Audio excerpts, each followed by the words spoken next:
நமக்கு எப்போவுமே மழை காலமோ, குளிர்காலமோ இருந்தா சூடா ஏதாவது செஞ்சு சாப்பிடலாம் அப்படின்னு தோணும். எங்களுக்கு எப்போவுமே குளிர்ல இருக்கிறதுனால, இப்போ வெயில் வந்துச்சு இன்னைக்கு தான். அதனால வந்து சூடா ஏதாவது செஞ்சு சாப்பிடலாம் அப்படின்னு நெனச்சோனே, நாங்க இன்னைக்கு சமோசா ஷீட் வாங்கி வச்சிருந்தோம்.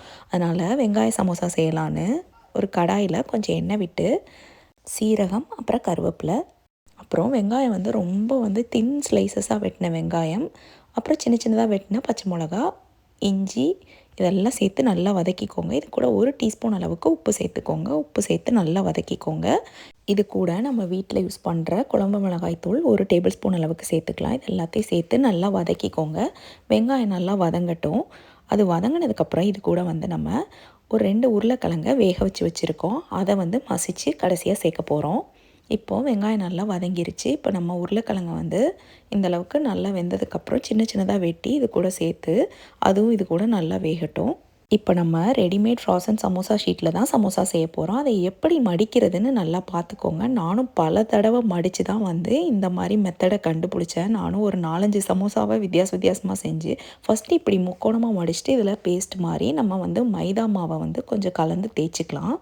தேய்ச்சிட்டு இந்த மாதிரி மடிச்சிங்கன்னா மடிச்சுட்டு இந்த இடத்துல ஒட்டி விட்டுட்டு இப்படி எடுத்தீங்கன்னு வச்சுக்கோங்களேன், உங்களுக்கு வந்து இந்த மாதிரி பை மாதிரி கிடைக்கும். அந்த பைக்குள்ளே வந்து நம்ம வந்து ஏற்கனவே ரெடி பண்ணி வச்சுருக்கிறோம்ல, வெங்காயம் உருளைக்கிழங்கெல்லாம் சேர்த்து நம்ம ஒரு ஸ்டஃபிங் ரெடி பண்ணி வச்சுருக்கோம்ல, அந்த ஸ்டஃபிங்கை உள்ளே சேர்த்து நம்ம மடிக்க போகிறோம். இதில் நல்லா பார்த்துக்கோங்க, திரும்ப திரும்ப எப்படி மடிக்கணும்னு பார்த்துக்கோங்க. ஏன்னா நானும் பல தடவை ஒரு வீடியோ பார்த்து பல தடவை ட்ரை பண்ணி அப்புறம் மடித்ததுக்கப்புறம் தான் எனக்கு இந்த பொசிஷனே வந்துச்சு.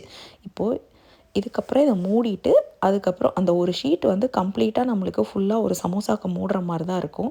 கரெக்டாக மூடிட்டிங்கன்னா இப்போ பார்த்தீங்கன்னா இதில் வந்து லாஸ்ட்டில் நம்ம வந்து அந்த மைதா மாவு பேஸ்ட் இருக்குல்ல, தண்ணியில் லைட்டாக கலந்து நல்லா பேஸ்ட் மாதிரி ரெடி பண்ணி வச்சுருக்கேன். அதை வச்சு ஒட்டிட்டேன். இப்போ பாருங்கள் எப்படி நல்லா ஒட்டிக்கிச்சுன்னு. இந்த மாதிரி செஞ்சுக்கோங்க. இப்போது இதை வந்து வேறு எந்த பெரிய பிரச்சனையும் இல்லை. இதை லைட்டாக பொரிச்சு எடுக்க வேண்டியதான் இனிமேல் நம்ம.